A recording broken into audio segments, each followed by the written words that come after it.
Hello, this is episode 3 of Unfiltered and Raw. Today's topic is about hypersensitivity. Curse, gift, or secret intelligence? And it's Liliana and Annick. Annick Maria. Today we are speaking about, as I said, hypersensitivity, something so many people experience, yet so few truly understand. So, what does it mean to feel everything deeply? We're going to explore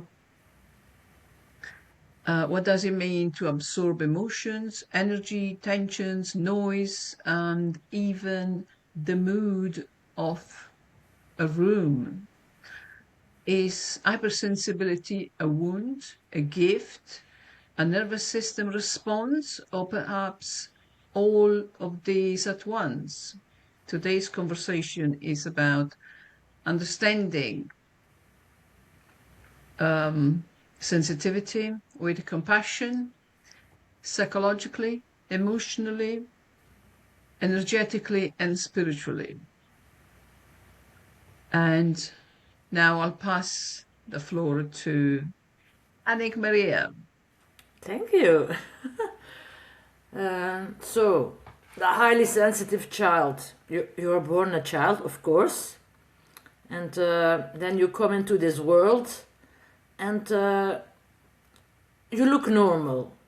On the outside, when you're born without a handicap, you look completely like any other child when you are highly sensitive. But on the inside, oh no, that's another world. That's a whole other world. Your world is big and complex and exponential, but beautiful. But it is so overwhelming that you don't know. You have to learn how to deal with your own self. And you don't know when you're small. You don't know how to cope. Your body remembers everything, absorbs everything, and your nervous system responds, of course. Basically, you are one big amplifier walking around and having all these experiences and trying to manage. So, there is a whole list of what highly sensitive people can have. I have a few of those things. Some have all of those things, and those things can be touch. So imagine everything I say amplified by 10 times. Touch, sound, light, environments, people, people's energy, animals' energy, nature's energy, and then basically awareness on its own. It's all tenfold. And I'll tell you also why now. I have the first thing that I remember from being a baby, basically, I can go back until I was 1 year old because my little body remembered. Most people can't go that far back. But I'm gonna tell you why also. It's very interesting. It was the babies get a shot every year or multiple times a year. And the first time I got a shot, I was not prepared. So I cried, of course. I cried my eyes out because it was terrible. And then the What do you second mean? one, What do you mean, shot? a injection. An Okay. injection in the leg or in the arm, that I don't remember. But the body holds the pain. It knows the pain. Yeah. And I remember my mom got me into this room, and on the wall was this cardboard clown, and then the nurse or the doctor would pull a string, and the clown would make whoop, whoop, whoop, whoop, just to distract the baby. But I was not distracted because my body knew. The moment she pulled the cord, I knew it was coming. So my body, basically your body is extremely intelligent when you're that sensitive. So that's the first thing I remember. And when I tell my mom, she's like, "Really?" Yes, I remember You everything. remember. Yeah, I remember. Um, and another thing that you have when you are that sensitive, your body also can shut out things that are too catastrophic. I'm gonna call it to hold. For example, when I think I was 5 at that time. My father had to go to work. My father is a very kind man. Um, he beat me up one time in his whole life, one time that night, because I was having fun in my bed and goo goo gaga and making all kinds of noises. I was in my own walla holla and I wouldn't stop because when things are fun, they're also 10 times fun. So I would not stop. He said, I have to, he tried to calm me down. I wouldn't stop. I was singing and he came. He took off his slipper and he beat me the fuck out of me. My mom said, stop, you're gonna kill her. She said I was blue. I was completely blue. But I can't remember that incident. Really, I can't not remember it. My mind shut it out, and my mom, yeah, she told me, and till this day, I have no clue that that happened ever. It is Wow. protection. It's protection. Yeah. Wow, yeah. So So, it is uh, it is really intelligence. You hypersensitivity, of course, you don't know how to manage that when you are a small child, but through the years you'll know, and it can become a tremendous power. But the things you experience as a child, ultimately they are gonna shape your future decisions also, what you experience. You experience a lot of good, it's gonna be a totally different outcome than when you experience a lot of shit as a child. It's like that. Uh, for me, it was one beating, only one as a child, by my father. For the rest of my life, he did not touch me because he was not like that. He is not like that, my father. Uh, but for me, it was inner beatings. My mind suffered so much. And then my body counted everything, every bad word, every insult, every little. It all remembers and it stays in the cells and the nervous system. And then you get all kinds of things. So, for example, I could feel when people were hating on me and not liking me and mocking me and calling me these names. You are a spider with hairs and you are and I really would imagine I was a spider with hairs and I would be disgusted with myself. That far oh it my goes when God. you're sensitive. You absorb all of that and then at the same time, you want to fit in because you're a child, you don't understand. You want to be loved, basically. You want to fit in Yeah. and you try so hard. But for me, it didn't work. I was the people pleaser number one. I tried to put myself in the square box in every possible way, but no, no. They, I think other people, other children then mostly at that time, they would feel it too. I was easy to manipulate, and they knew I would bend for them. And yeah, I was basically the easy one to manipulate, and that's what happened. Once they know, it's like it's written there, they know, Yeah. and they do it because you are their little target, their easy target, and yeah. Wow. It is, as I said, if as a child you don't know. You don't know all this, what's going on, why, because it's you, and you don't have any experience, and probably your parents didn't know either. My parents, they did the very best they could with what they had because now I know they carried trauma too from both Yeah, sides, big trauma. So when I when I look at the situation now with empathy, I know they did the very best they could, and I'm grateful. yeah, But at that time, oof, it was extremely difficult for me. It was difficult. my father himself was highly sensitive. My mom, I don't think so. She did the best she can to cope, but she knew there was something different about me. She just knew. Mm. But there's there's little you can do. You can't go to doctors. Mm. You can't get pills. So, It's a gift or a curse? a gift. Totally A a gift. gift. If you know how to manage this, if you learn to master this, totally a gift.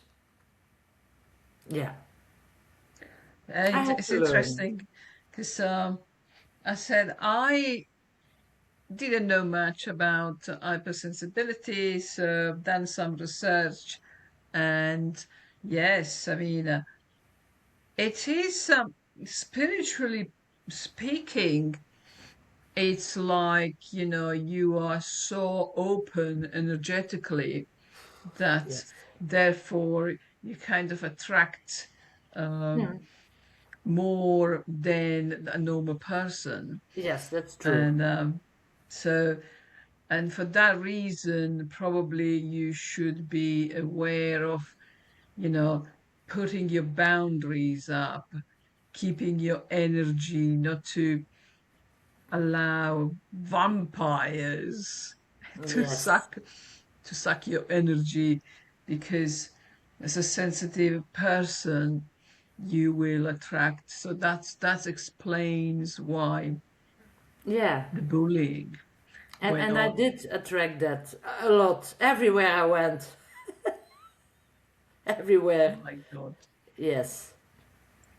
Because exactly, there is that nature of empathy where you feel and you understand other people's need, especially those who approaches you with problems, Yes. and you Yes. would feel, I can Already as a help, I child, can. already now that you mentioned that the attracting people with problems, it's true now, but it was also true back then because I remember I when my mom sent me to school with my lunch and then 2 pieces of fruit uh, to have with it. I always it's just like I knew other children who didn't have as much, and I would go to them and give my food to them. They wouldn't ask. I went because I just knew. And I said, "Oh, would you like to?" Yeah, I felt that. Yeah, that's empathy. When you see beyond Mm, normality, maybe there is the classmate who doesn't have enough food and you just offer. And that's the problem most of the times, because then you say, oh, she can we can take from her. If the other person has no scrupulous or boundaries, she's there, we can take from her, we can. And then empathy and intuition. yes. That's what I've learned about hypersensitivity, emotional intelligence, authenticity, compassion, and artistic sensitivity. That's very interesting. Yes. I know you do some artwork as well. When you say you're a teacher, you're art teacher as well. I'm an arts teacher, yes. I That's never, interesting. yeah, I didn't, I love painting and drawing and all of these things, but I don't like the school system to be honest. So my body was guiding me not to do that because at least where It's I live, according today. the school system put you into a box and I was not ready for that box.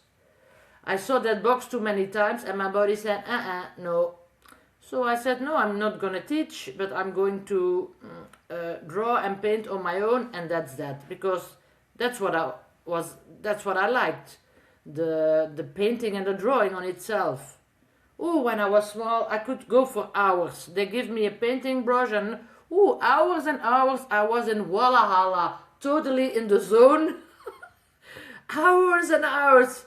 Annick, it's time to eat. Yes, what? And I would draw and I would forget my hunger. That high I was on drawing and painting. It was also ten times folded. Yes, and talking to people. You know I love talking, right? Back then also already when my mom went somewhere, it doesn't matter, in the grocery store or at the post office, it doesn't matter. When I spotted someone who was open, whoop, I went and I started Start talking. talking to them about I don't know what, everything. Yes, very That's great. interesting. It's rare. I mean, it's rare to see people engaging in, especially children, engaging into conversations. But it's very nice, though. It's as we said, it's rare, but it's very nice. Okay, interesting. As I said, we always learn something new.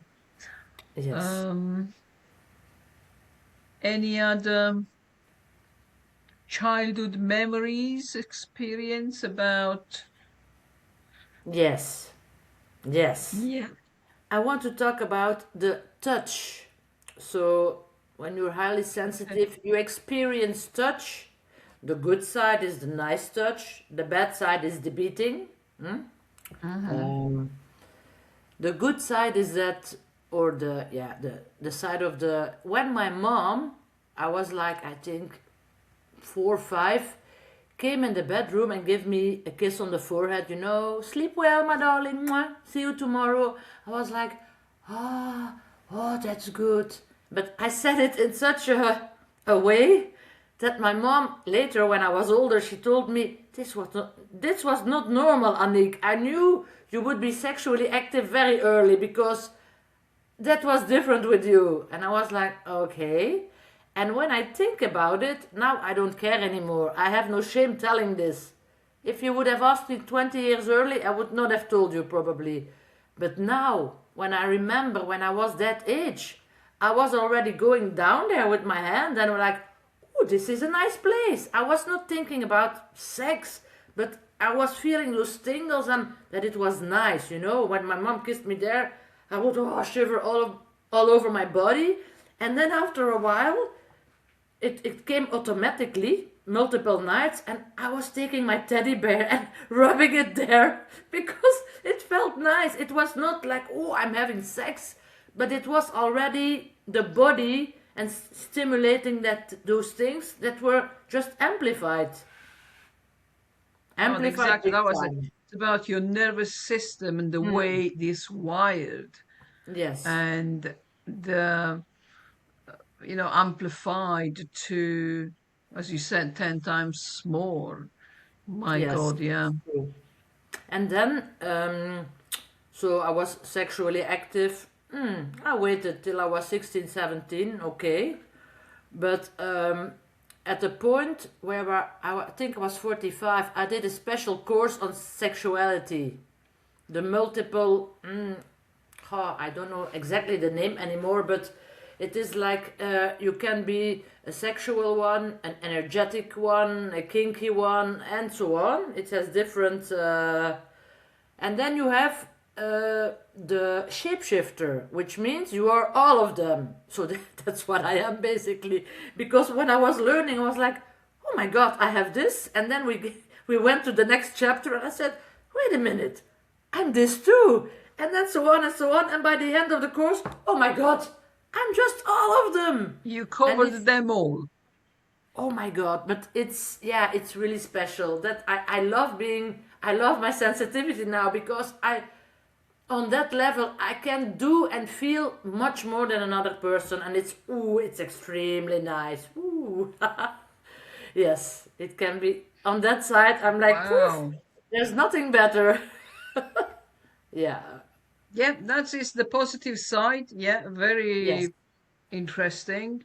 Um, what about the negative side? Oh my god. Like I said,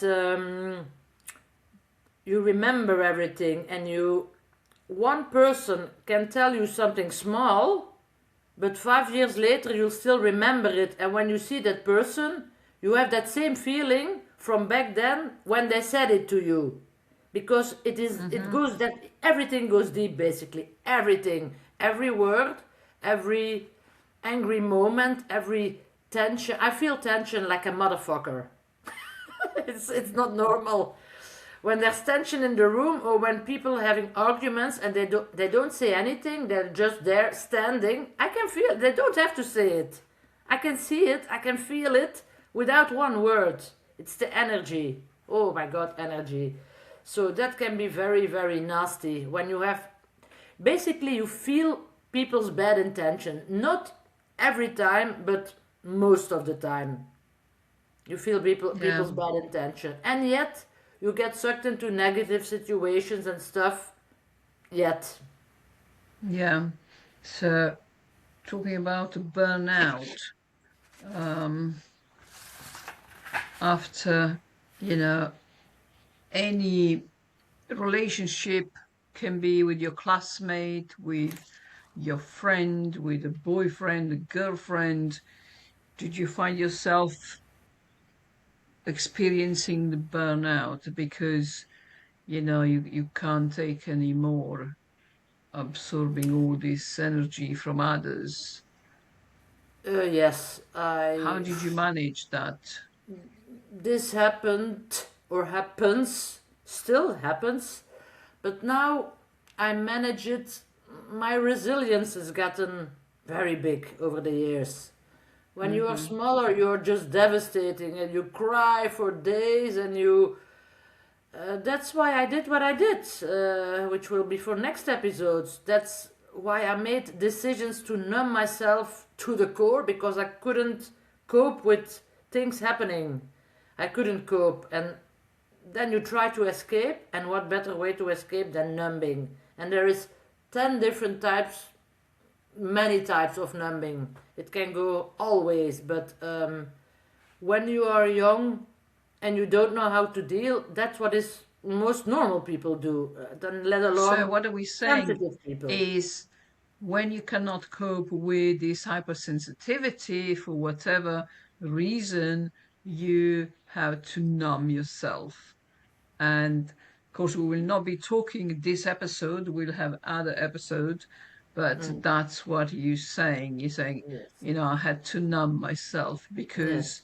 my hypersensitivity and my nervous system was cracking, so I had to get something to keep under control. Basically, my body warned me, Correct?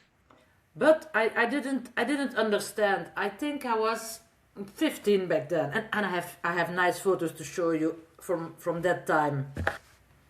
I have some nice pictures. This was me at around 15, looking Oh, very lovely. innocent.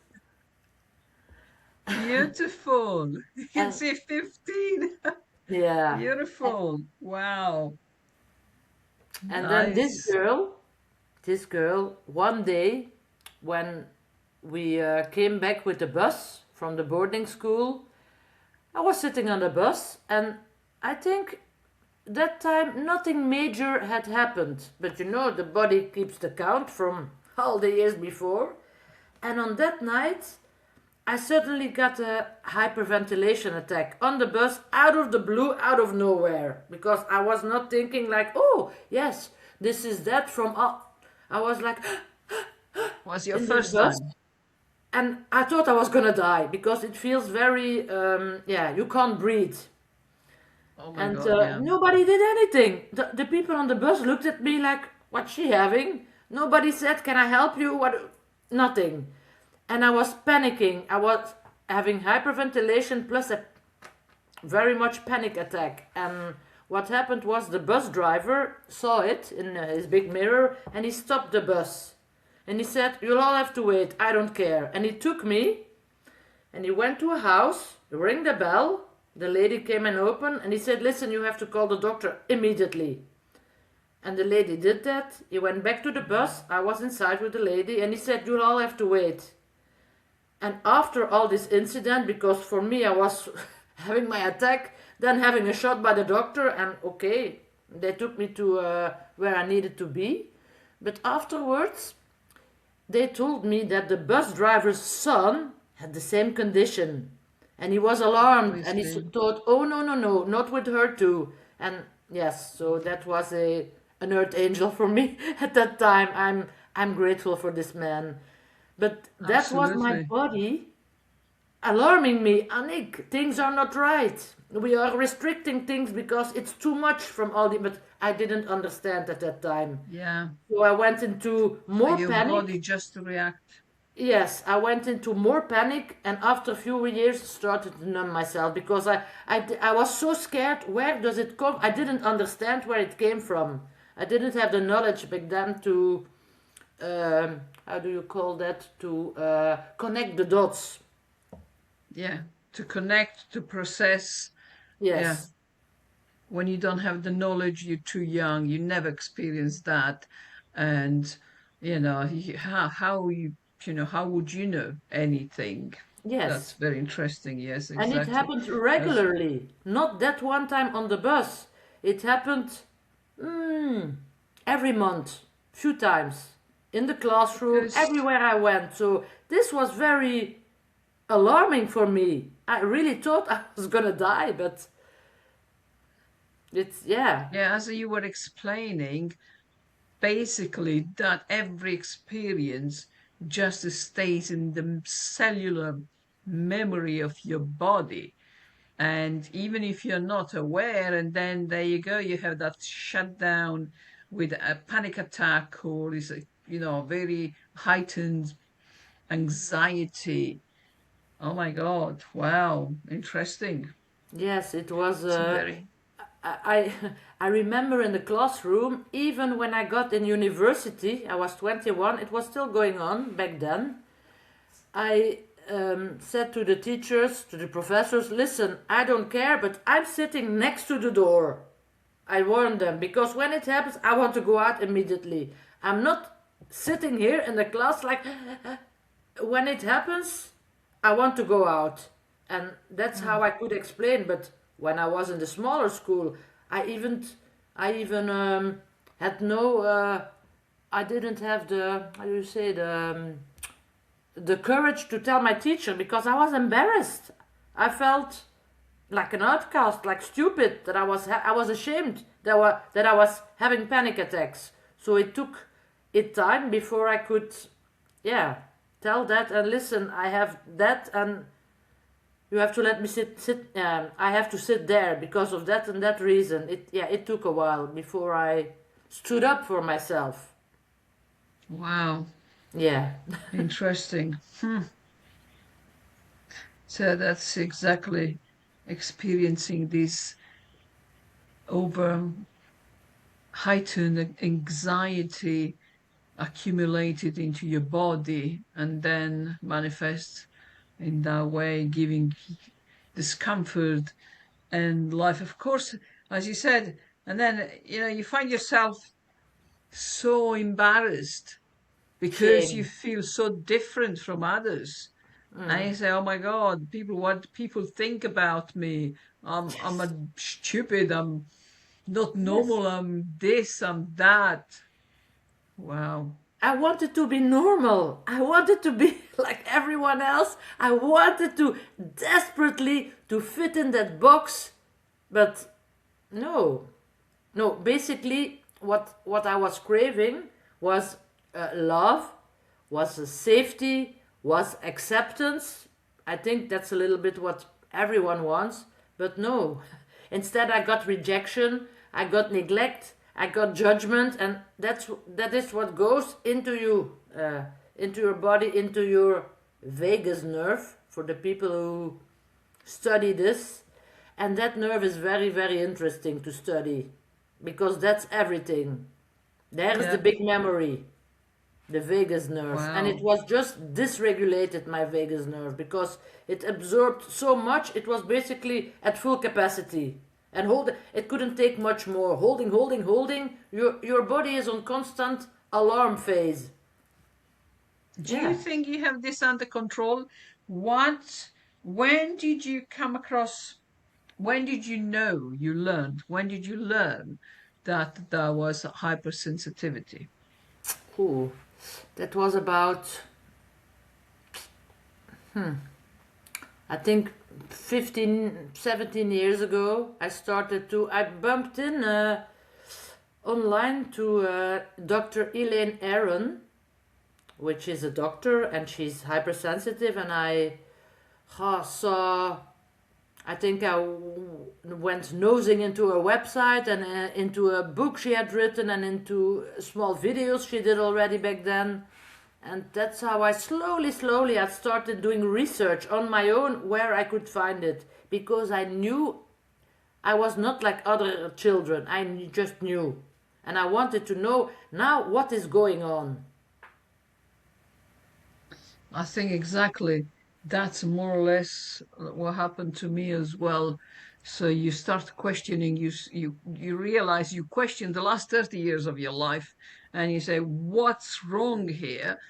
Because if you didn't find any information so far, so you start digging yourself, Yeah.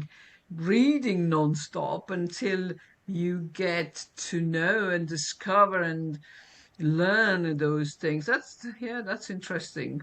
That's Yeah. interesting. I think And it's also a little bit to do. I have not dug myself into that much, but a little bit with the family lineage, because my dad was also. I don't know for sure. I don't have like a doctor's thing to confirm, but I'm sure my reports, dad yeah. was hypersensitive too.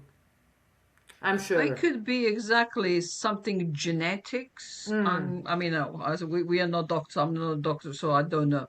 It could be in the genes of the family, so it can be something inherited that is passed on.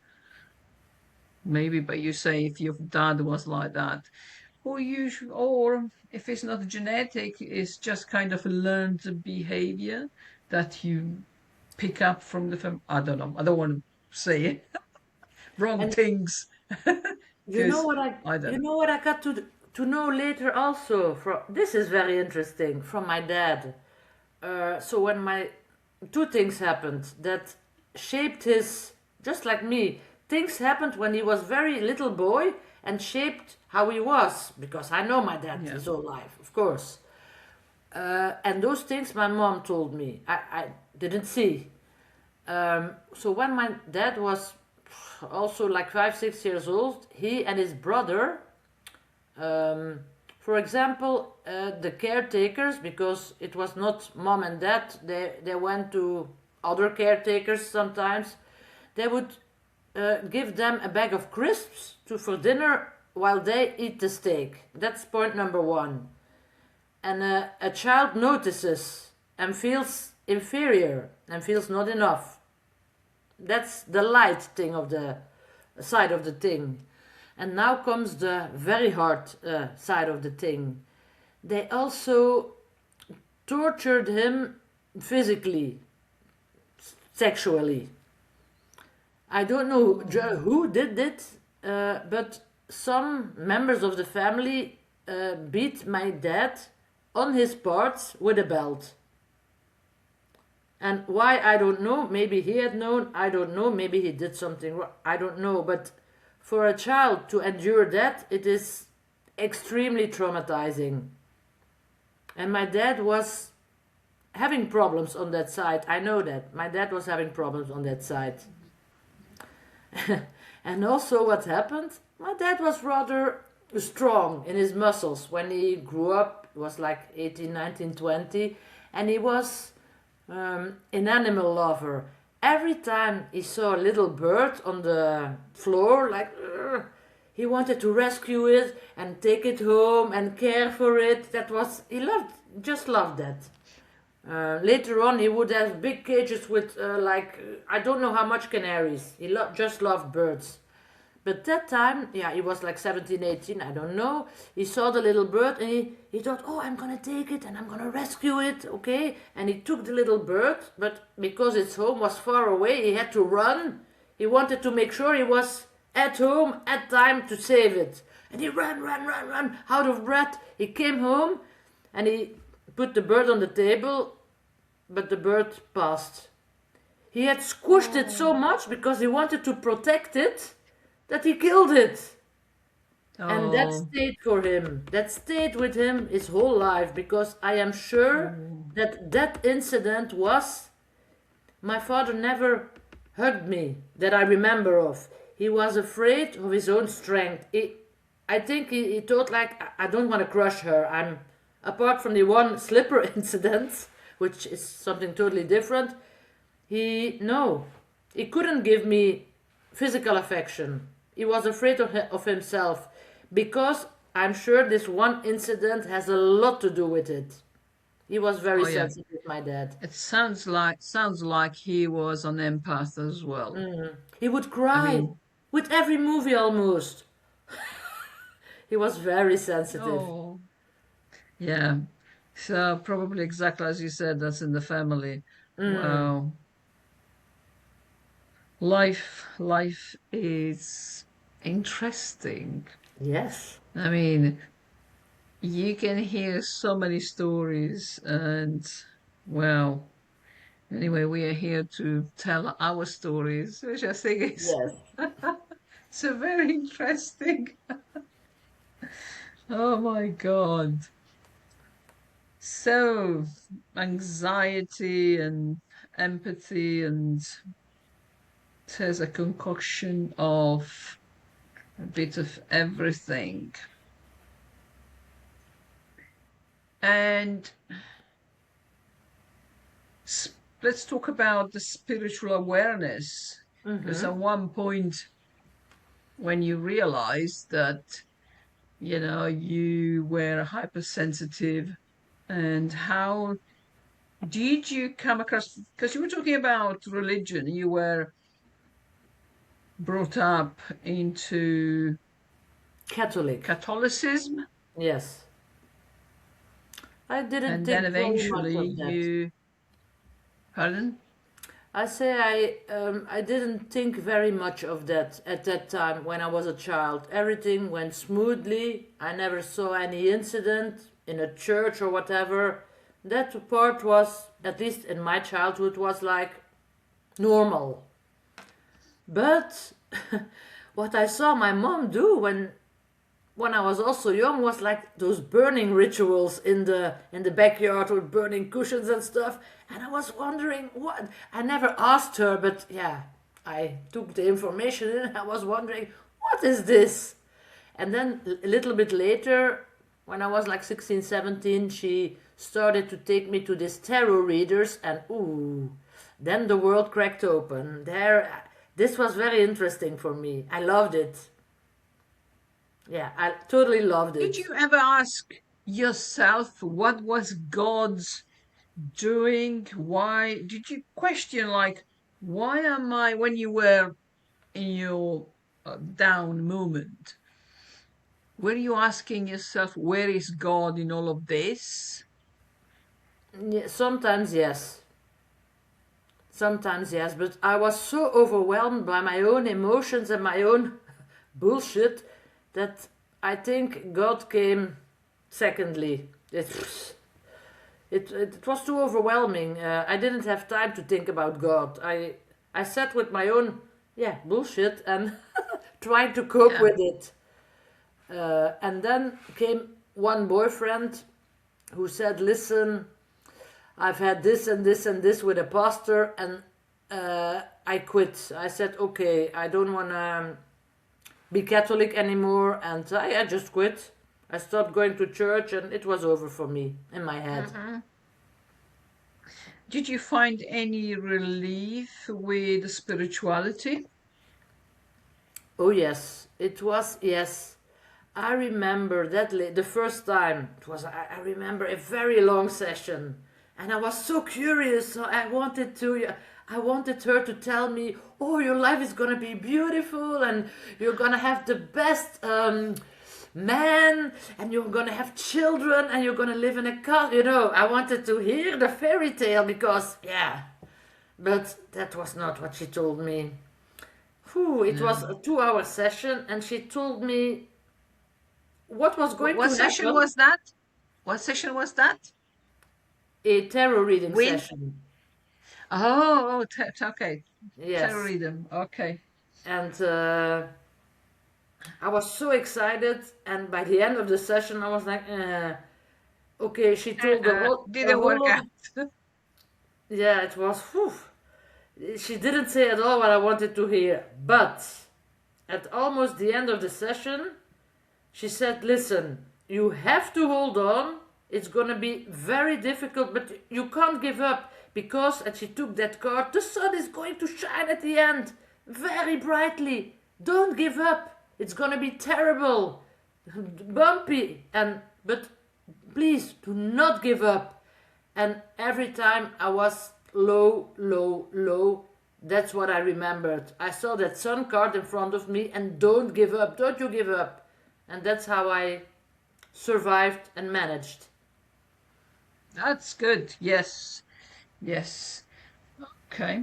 Very interesting. So we have explored, yeah, hypersensitivity and how it's not something that to be taken lightly and is something that lots of people should be aware because even myself, I mean, and now there is, as you said, so many labels, autism, DHD, and special needs, and this and that. But I must admit, I was ignorant about hypersensibility.